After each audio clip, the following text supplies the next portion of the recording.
in the studio with Rafael de los Santos, head of Tradelossa. He's come in from Monterrey, Mexico to be with us today. And he has written a thought leader piece for Breakbulk Magazine on nearshoring, reshoring, and really a new vision for the Americas. So I'm hoping that we can talk about that story and bring it to life today. Well, thank you, Leslie.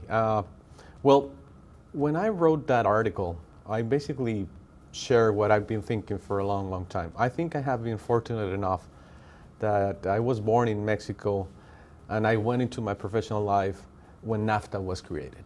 So for me, speaking in English, doing business in the US or Canada is very, very common. Half of my time I speak in English for business purposes. Even at home, now that I have a wife that also is American. So that's part of what I'm trying to say. There's a lot of people like me that are multicultural, not only in Mexico, but in all Latin America. And in Latin America, we tend to think of America as the whole continent. And when you're here in the US, America is the 51 or 52 states, right? 51. 51. 50. 50. We only have 50 in 50. a couple territories. But anyhow, what I Yeah. truly believe is that the vision of being an integrated zone, it's something that is not new. It has been in there for many, many years. And there's a new wave of events that are happening right now that gives another opportunity for that to happen. And those events are related to other things that I'll be happy to talk if you want me to. I do. I think it's really interesting the way you've pointed out the different perspectives. That yes, Americans think of the U.S. as America, right? And outside of that, as you're saying, in Latin American countries, America is, from the very northern reaches of Canada all the way down to the tip of Argentina, which is interesting. It is a different perspective, but I think it also affects the way people look at business and projects. So when we look at that and we look at trade, the new trade agreement, you talked about nearshoring, reshoring. How might that fit into that perspective, that more holistic perspective that you're talking about? I'll try to be very concrete. In 1994, NAFTA started, and I was in McGill in Canada, in Montreal, and I remember hearing somebody talking about the new potential two countries that would be ahead of everybody else in the developing world. It was China and Mexico. Well, China got ahead a lot, we didn't. What I believe is happening right now is a second opportunity, not only for Mexico, but for all Latin America for other reasons. I believe that geopolitics are playing a big role right now in terms of the relationship between the US and China.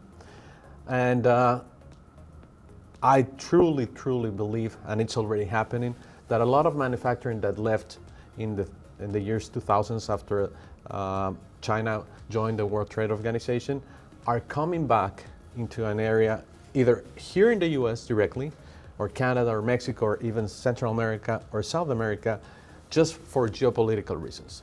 Two things happen.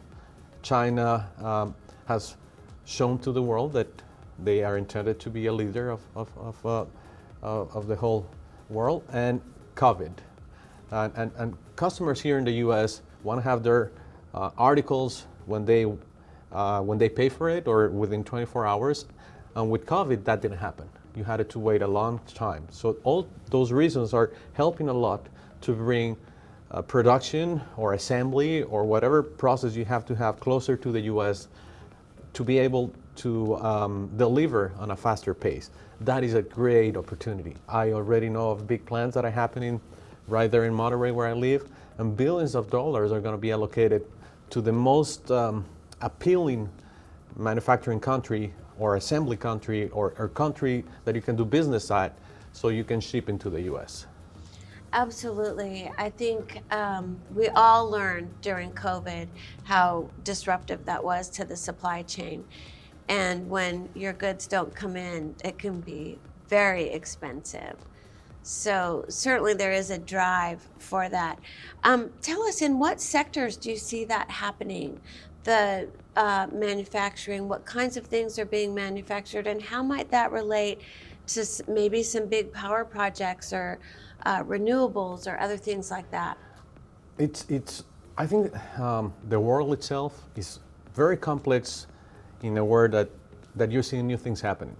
A lot of the investment that is happening right now in Monterrey is being made by Chinese companies. So they're coming to Mexico and making huge industrial parks to be able to produce anything that they produce in China, but now they're going to produce it in countries like ours. So when talking about what type of manufacturing, I think you can do anything that you want on any of these countries.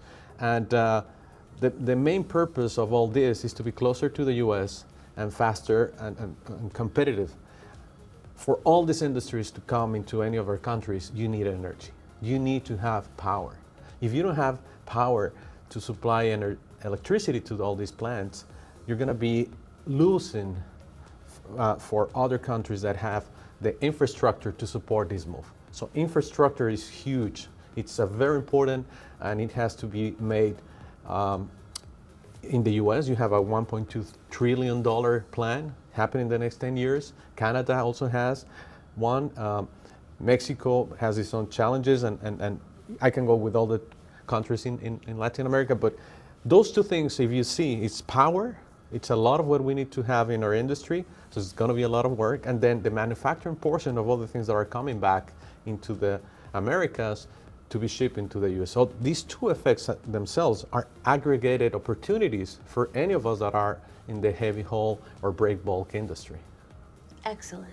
All right. That is a great perspective to share with us. Interesting, gives us lots to think about. Thank you. I hope so. Thank you very much, and thanks to you.